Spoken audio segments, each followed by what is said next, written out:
Welcome to the G2Poker TV tournament series, where every week there's €3,000 up for grabs and some extra bounties for taking us down at the tables. I'm Laura Cornelius, and this week I'm joined at the felt and in the studio by our very own poker professor, Paul Zimbler. How are you doing, Paul? Very good, thank you.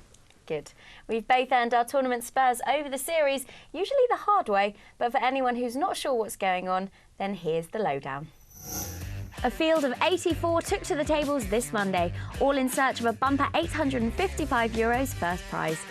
12 players made the cut and shared the €3,000 prize pool between them, while two of our opponents could take down an extra €50 for putting an end to mine or Paul's tournament life. Now, last week, Steve laid down the gauntlet by swashbuckling and luckboxing his way to 8th.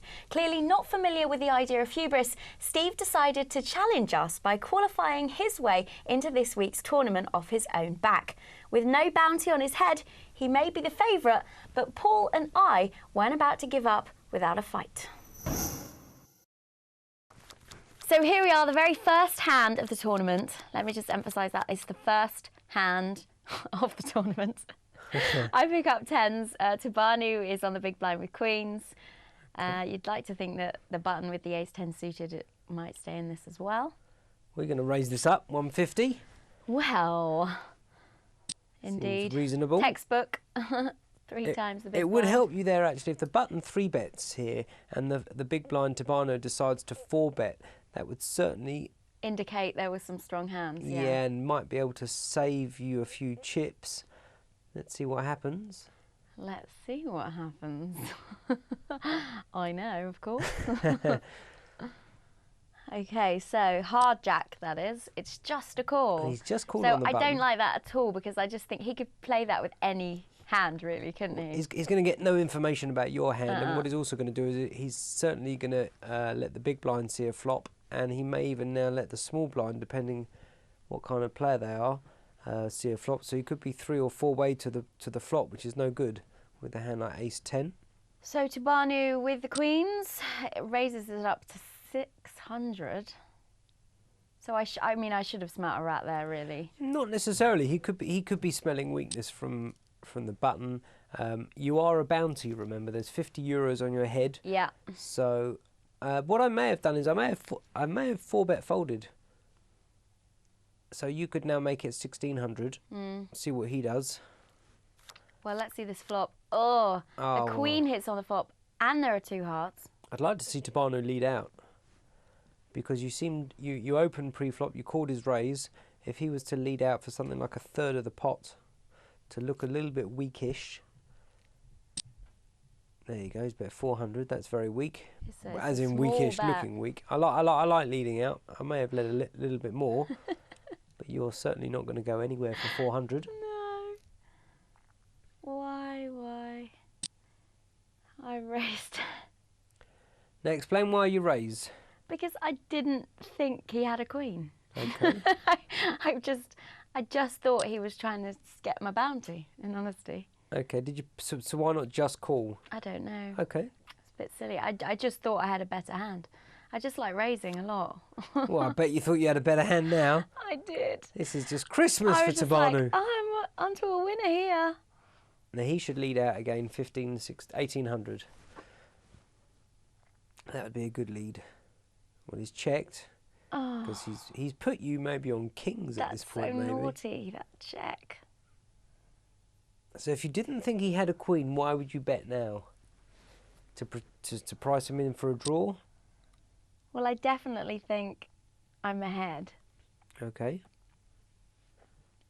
So if you think he's on a draw with hearts, you're trying to make him pay. And if he does have a queen, you're probably going to get a lot of chips. Looking back on this, I really should have folded there. No, this is very... that you can see he's got queens. It's near on impossible to fold at this point. What you could have done is... I'll be honest, you've done nothing wrong here. Not on the turn. You've done absolutely nothing wrong on the turn. It was just on the flop. It's going in. I should have checked on the flop. Yeah, but it's still going to go in. It's going to find its way in. First hand, people. First hand of the whole tournament. And the flush comes actually on, well, if they'd had 2 hearts. And there we have it. I win the last longer this week. Well, it wouldn't have been difficult, would it? My whole tournament life lasted all of about 2.5 minutes. I don't even think I'd sat down yet. I don't think you had either. Bye-bye, Laura. Well done to Banu. Well played. Let's get me out of there. Oh, here we go. One of your hands, Paul.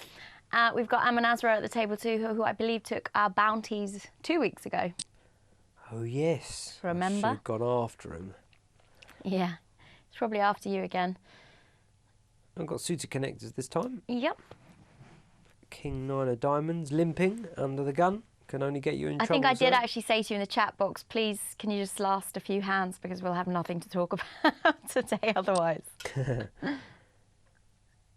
A bet of 275, you call? Yeah, I like to see flops. 15,000 chips, early levels. And there's no point raising here because by the guy raising before me, we get to see what the limper under the gun did. Power 12125. And then we get to find out if his hand was strong or not. And we now know it wasn't strong, that he limped under the gun. He limp called, so he can't have a monster hand, or shouldn't have a monster hand. So we should be able to take control of a lot of pots. Oh, well, that's a just good the flop. one club. Pair of sevens for you. It's good enough for me right now. 80% there. Should be beating the guy under the gun 99% of the time. Is that a check there from Pavel? How much should we bet?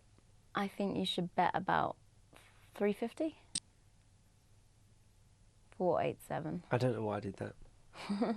Not Why? really sure. I think I just put my fingers over the keyboard and whatever it says. No, that's a terrible reason. Well, they both folded, so... Oh, no. No. Sorry, Pavel folded. My man comes in.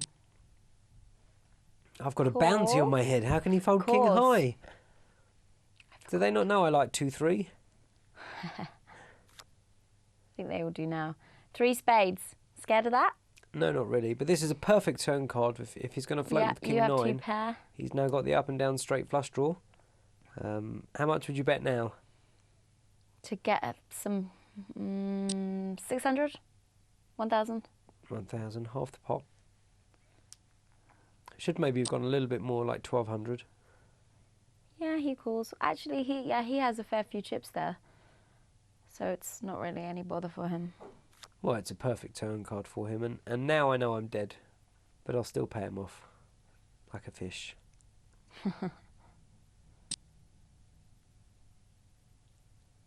Horrible card, because what's he called on the flop with? Yeah, horrid. Where his hand will contain a 9. Yeah, you have to call with that, really. If I'm runner, good luck. Oh, Josek. That's a new name I've not seen at the tables before. Oh, must be nice to pick up aces. Especially in the big blind. And a bounty. See, again, opening under the gun. Just generally a bad move. There's not much else. Well, tanning. And he's only got 10 obviously. big blinds. Jerry 45 with Queen 9 suited, no folds. 3 out of there, and Pavel's going to be folding with 2-7. Massive chip leader. He was hoovering up at the table. Wow, 102,000. That is insane. Well, Pavel's got to be a Polish name, right? this poor fella, me and him had been tangling it a little bit all day. Tan Inglis. He hadn't been getting the most of it. Bad luck there for Tan Inglis, really. It's not really bad luck. I mean, this is what's bad. This is actually what's bad luck for him, because this is how sick poker can be. Yeah. But the absolute dream flop, what he believes has come for him. Yeah. I check, obviously. Oh, Top set. gosh. No need to go get too carried away with aces. But again, it shows you how many times do we sit here with ace rag under the gun, ace rag in mid position, suited or unsuited. It just gets you in trouble. Yeah, this time it does. I don't put him through any pain. I don't just call. I put the rest of it in. He can't wait to get it in. It's only 694. I think he's doing what I was doing in the first hand, thinking, yeah, I've got this one, woohoo! And then we see otherwise. Ooh. Oh, yeah, you have the heart. I do indeed. Unlucky 10 Ingles. It just wasn't meant to be. Not this week, but perhaps next week it will. Back up to 23,500. It's always when you're getting ready to go out somewhere that you keep getting aces. Hilly the Fish found kings. Oh, Hilly. Looks like he's about to walk into aces, though. Indeed, Croc 777 with aces here. In late position, Hilly is going to raise it by 2,175. He likes the big bets. Interesting to see how the aces want to play in position, because he must have an image as a solid player. Yeah. So they know he's got a hand when he opens for 21.75. So raising is always a good option because you stand a chance of getting the whole stack in. And I'm pretty sure that's what's going to happen, unless he's going to do a quick stop and go. Croc has a lot behind. Oh, this could be it all over for our own Hilly. Can he hit king? Here I didn't comes. see if any had gone. Oh, there we go. So there is the king, 2 hearts. Runner, Hilly runner. hits a set. Oh. No, life's cruel. It's just a sick game. 2%, it's not going to happen. Hilly's out. I think Hilly came about 49th place. That's pretty unlucky, Hilly. It's pretty unlucky. I think he'll be back though. He'll be back next week with 50 euros on his head. And I have a feeling he won't stop going on about it. Just a feeling. Right, back to you, Paul. Oh, I've lost a few chips here. Yeah, back up to, well, back down to just above starting stack. And this... I knew it was going to come jacks then. There you go, me too. I've already played the hand. Well, it looks to be the best hand at the table. Going to be hard to get on. In the bin, in the bin. Fold. We're going to pump this up a little Queen bit. King, I reckon, is going to call you maybe, depending on how big you make the raise. Well, I've got him covered. Oh, you've gone all in. And he's called? I haven't gone all in, just Oh, no, 28.62. I don't remember doing all these funky bets.